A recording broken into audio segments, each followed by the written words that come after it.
Mais avant de jouer pour la cagnotte, la revue de presse d'Europe 1, Olivier Delagarde. Mais à quoi donc joue François Bayrou? Eh bien, c'est la très bonne question du jour, Dimitri. La nouvelle de sa non-participation au gouvernement est intervenue tard hier, mais les services politiques des journaux ont travaillé vite.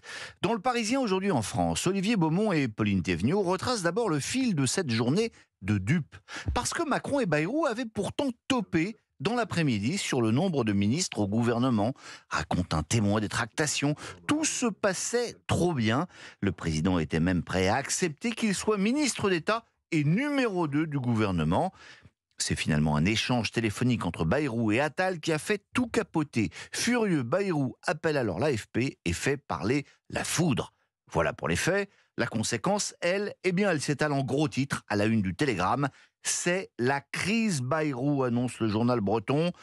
On avait oublié qu'il pouvait être un tueur, écrit Hubert Coudurier dans ses colonnes, qu'il avait pourri la fin du mandat de Sarkozy, qualifié d'enfant roi, quitte à favoriser l'élection de Hollande. Et l'éditorialiste d'expliquer que Bayrou, c'est surtout un pouvoir de nuisance et une jouissance d'exister dans une majorité déjà affaiblie.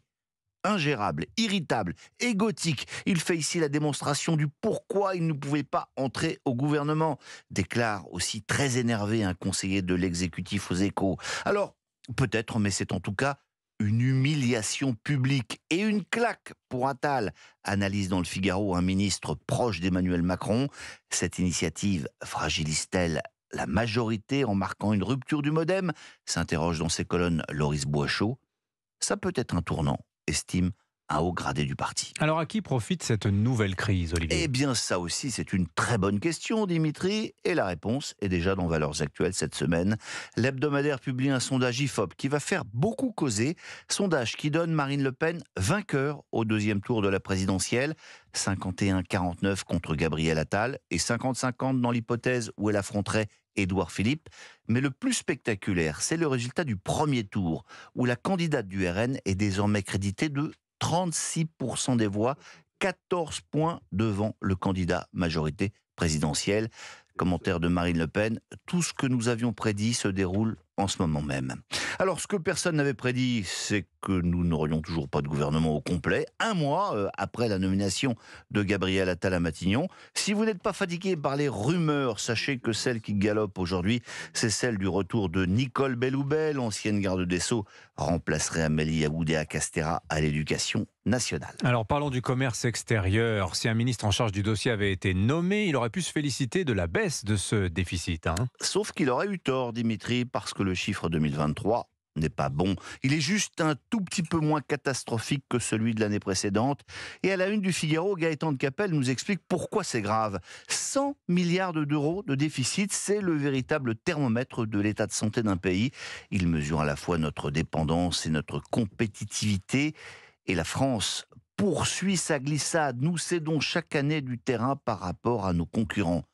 Oui, mais pourquoi? Pourquoi finalement la croissance française est-elle toujours inférieure à celle des États-Unis, par exemple? Ça aussi, c'est une bonne question. Eh bien, si elle vous intéresse, lisez la chronique que signent Augustin Landier et David Thémard, respectivement profs à HEC et au MIT.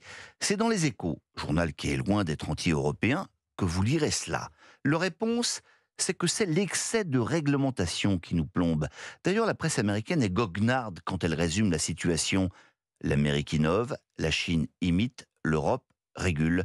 RGPD, loi sur l'IA, Green Deal, Farm to Fork. Bruxelles accumule les contraintes sur les petites entreprises qui ne sont pas équipées pour gérer la réglementation.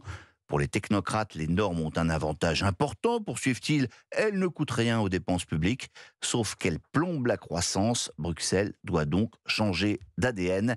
Et comme en écho, on va laisser la conclusion à Étienne Gernel ce matin dans Le Point. Il est l'un des seuls à se féliciter de l'absence de gouvernement. La conséquence, écrit-il, c'est que pendant ces 4 semaines de jachère dans les ministères, nombre de normes et de réglementations absurdes n'ont pas pu voir le jour, et de se féliciter de ces congés, de cette folie normative.